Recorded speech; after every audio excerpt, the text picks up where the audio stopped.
যদি জানতে চান কেন আপনি টাকা জমাতে পারেন না, কেন ইনকাম করার পরও আপনার টাকা থাকে না, তবে থামুন। আপনার সমস্যা হচ্ছে আপনার ফিনান্সিয়াল নলেজ নেই। আপনার আরও একটি সমস্যা আপনার গরিব মানসিকতায়। পৃথিবীর সেরা ধনীরা টাকা নিয়ে যে গোপন খেলাটা খেলেন, আজ মর্গেন হাউসেলের সাইকোলজি অব মানি বই থেকে সেই রহস্য ফাঁস করব। এই কথাগুলো আপনার জীবন বদলে দিতে পারে। সকাল থেকে রাত পর্যন্ত পরিশ্রম করছেন, মাসের শেষে ভালো স্যালারিও আসছে, কিন্তু বছর শেষে দেখছেন ব্যাংক ব্যালেন্স শূন্য। কেন এমন হয়? আপনি কি কখনো ভেবেছেন কেন আমাদের পাশের বাড়ির সামান্য বেতনের লোকটি ধীরে ধীরে একটি ফ্ল্যাট কিনে ফেলল, আর আপনি উচ্চ বেতনের চাকরি করেও আজ পর্যন্ত কেবল ইএমআইয়ের চাপ নিয়েই চলছেন? বারবার টাকা হারাই কেন? আপনার এই হতাশার কারণ কোনো জটিল ইকোনমিক থিওরি নয়। এর মূলে রয়েছে টাকা নিয়ে আমাদের গভীর অসচেতন কিছু মানসিক ভুল। আমরা ভাবি বিনিয়োগ মানেই শুধু অঙ্ক আর সূত্র, কিন্তু মর্গেন হাউসেল তার সাইকোলজি অব মানি বইয়ে দেখিয়েছেন টাকা নিয়ে সিদ্ধান্তগুলো 90% আসে আমাদের আবেগ ও মানসিকতা থেকে। এটি শুধুই বাংলা বই সামারি নয়, এটি আপনার টাকা আর মানসিকতার মধ্যে হারিয়ে যাওয়ার সেতুর খোঁজ। আসুন দুটি মানুষের গল্প শুনি, একজন আবির আর একজন রাইহান। আবির একটি আইটি ফার্মে ভালো বেতনে চাকরি করে, সমাজের চোখে সে সফল, কিন্তু তার জীবন চলে লোক দেখানো প্রতিযোগিতায়। সে দেখল তার এক সহকর্মী নতুন মডেলের বাইক কিনেছে, তাই আবির ধার করে তার থেকেও দামি একটি বাইক কিনে ফেলল। সে দেখল তার এক বন্ধু কক্সবাজারে বেড়াতে গিয়ে ছবি দিয়েছে, তাই আবিরও ক্রেডিট কার্ডে লোন নিয়ে ব্যাংকক থেকে ঘুরে এলো।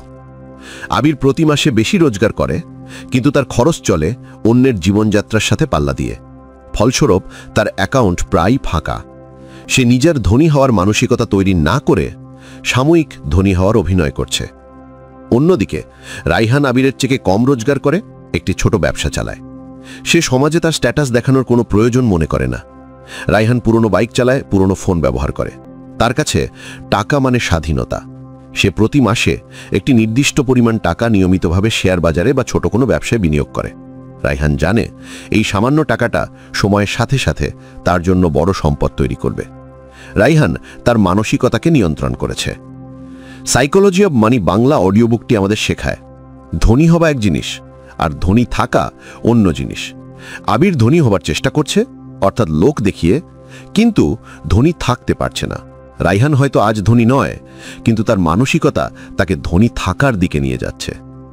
মর্গেন হাউসেল আমাদের দেখিয়েছেন টাকা নিয়ে অধিকাংশ মানুষ 5টি মারাত্মক ভুল করে। এই ভুলগুলো আপনাকে বারবার টাকা নিয়ে মানুষের ভুল ধারণায় ফেলে দেয়। প্রথম ভুলটি হল the man in the car paradox.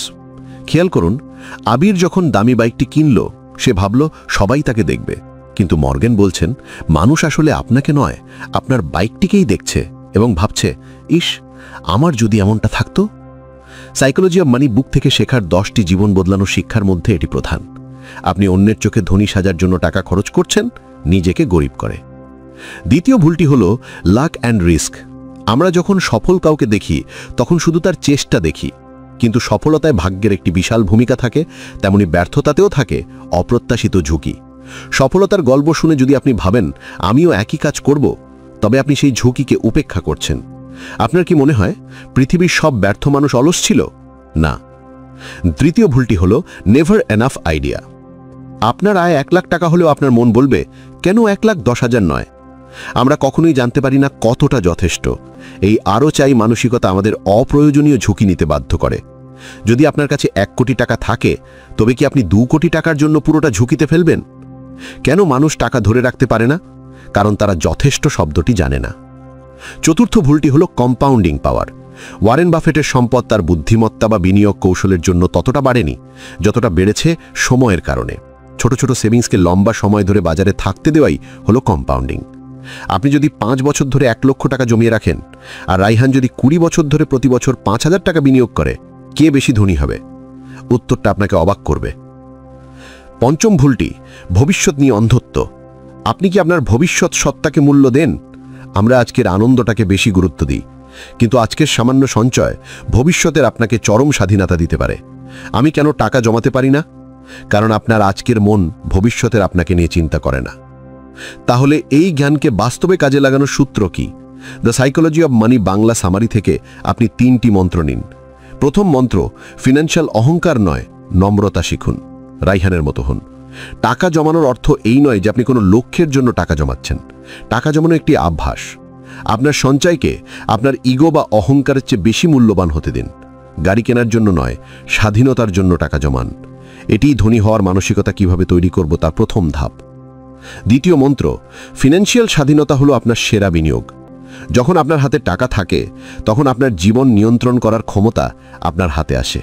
আপনি খারাপ চাকরি ছাড়তে পারেন, অসুস্থ হলে বিশ্রাম নিতে পারেন। স্বাধীনতা হলো এমন এক সম্পদ যার মূল্য আপনি টাকা দিয়ে কিনতে পারবেন না। তাই প্রতিটি টাকা সঞ্চয় করার সময় নিজেকে বলুন, আমি স্বাধীনতা কিনছি। তৃতীয় মন্ত্র, ঝুঁকি নিন কিন্তু ভাঙবেন না। বড় বিনিয়োগকারীরা জানেন যে সব বিনিয়োগ সফল হয় না। তারা ঝুঁকি নেন, কিন্তু এমন ঝুঁকি নেন না যা তাদের সর্বশান্ত করে দিতে পারে। সর্বদা একটা সেফটি মার্জিন রাখুন। এই সেলফ ডেভেলপমেন্ট বাংলা টিপসগুলো মেনে চলুন। আজ রাত থেকে যখন আপনি আপনার ব্যাংক অ্যাকাউন্টটি দেখবেন, তখন আপনি শুধু কিছু সংখ্যা দেখবেন না, দেখবেন আপনার মানসিকতার প্রতিচ্ছবি। আপনি কি এখনো গরিব মানসিকতা থেকে বেরোবো কিভাবে সেই চিন্তা করছেন, নাকি রাইহানের মতো করে নিজের স্বাধীনতা গড়ে তুলছেন? সময় এসেছে আপনার এই অভ্যাসগুলো পরিবর্তন করুন। মনে রাখবেন, ধনী হওয়াটা শুধুমাত্র আপনার পরিশ্রমের ফল নয়, এটি আপনার ব্রেন আর আবেগের সঠিক পরিচালনার ফল। আপনার এই জীবন বদলানোর যাত্রায় বুক স্টুডিও সর্বদা আপনার পাশে আছে। যদি এই মোটিভেশন অডিও বুকের শিক্ষাগুলো আপনাকে গভীরভাবে ছুঁয়ে থাকে, তাহলে এখনই ভিডিওটিতে একটি লাইক দেন। এই চিন্তাভাবনা আপনার জীবনের মোড় ঘোরালে নিচে সাইকোলজি অফ মানি লিখে কমেন্ট করুন। আর এমন মূল্যবান কন্টেন্ট যেন আপনার বন্ধুরাও শুনতে পায়, সেজন্য ভিডিওটি শেয়ার করুন। আমাদের পরিবারে যোগ দিতে সাবস্ক্রাইব করুন। Thanks for watching.